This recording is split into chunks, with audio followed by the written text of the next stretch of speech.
Hello guys, so magandang araw sa inyong lahat. Ako nga pala si Raul, isang barista dito sa Saudi Arabia. So ito yung aming maliit na coffee shop. So ang pangalan nga pala ng shop namin ay Litan Cafe Specialty Coffee.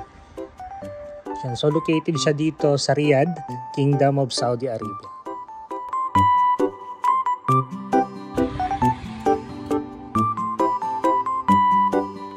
So ngayon dahil alas 2 na ng madaling araw at mag-isa lang tayo sa duty. So guys, tara, samahan nyo ako at magsasara muna tayo ng coffee shop.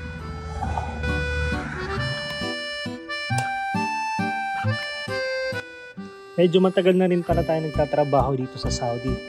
Mga 7 years na din since 2016. So medyo mga ilang shop na rin yung napagtrabahuhan natin. Kaya yakang-yakan na din kahit mag-isa ka lang magsasarado ng shop. Hindi naman siya ganun kalakihan kaya medyo madali lang kahit mag-isa ka. Ngayon unahin lang muna natin dito sa labas para mamaya doon na lang tayo sa loob ng bar maglilinis.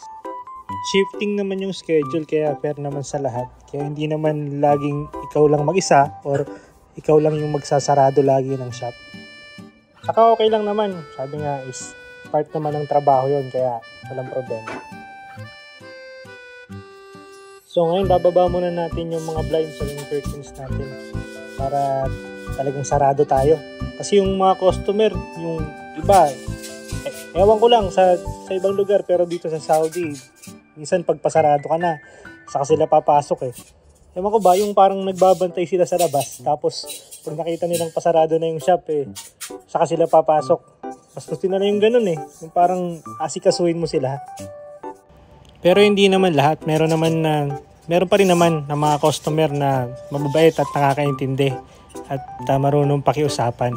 Taliwas nga sa paniniwala ng iba is madami pa rin namang mga Saudi yung mababait talaga at marunong rumispeto kahit pa sa ating ibang lahi.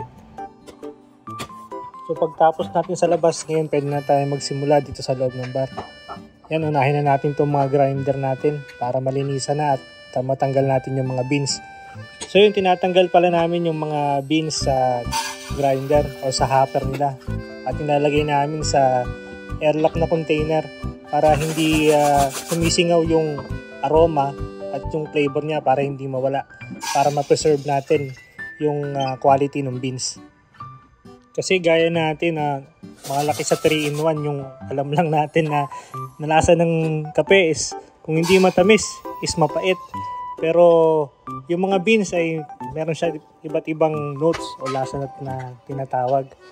Yung iba is meron kang matitikman na lemon, honey, mixed berries, meron ding caramel, at iba-iba pa. So, depende rin yun sa mga uri ng beans. Pero sa ibang video na natin pag-usapan yun. Medyo matagal yun eh. Inis muna tayo. So ngayon guys, dito naman tayo sa ating espresso machine. Ayan, babackflush natin siya o lilinisan natin siya gamit yung chemical na panglinis ng espresso machine. Yan, sa mga barista, isa ang espresso machine sa pinaka-importanting gamit sa loob ng bar. Pasangga natin sa araw-araw na bakbakan. So ngayon yan, punasan natin para talagang poging-pogi, malinis at ready na naman siya para sa bakbakan kinabukasan.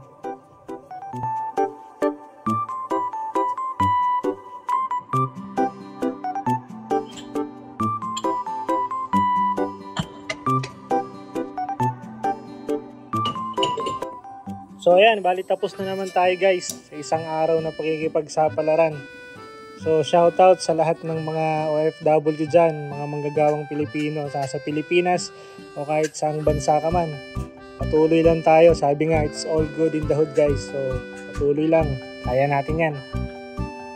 Yan, so dahil taglamig na dito, jacket muna tayo bago umuwi. Medyo malamig na sa labas eh.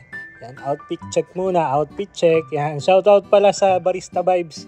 Ang lupit ng jacket, napakagandang quality. So ayan, uwian na. Magsasarado at maglalak na lang tayo ng store. Medyo malayo-layo pa yung lalakbay natin. Papauwi ng bahay. Pero sa totoo lang, yung bahay namin, dyan lang sa likod ng shop eh. So, ayan. Thank you sa mga nanood.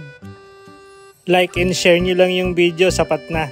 So maraming salamat guys. Peace out!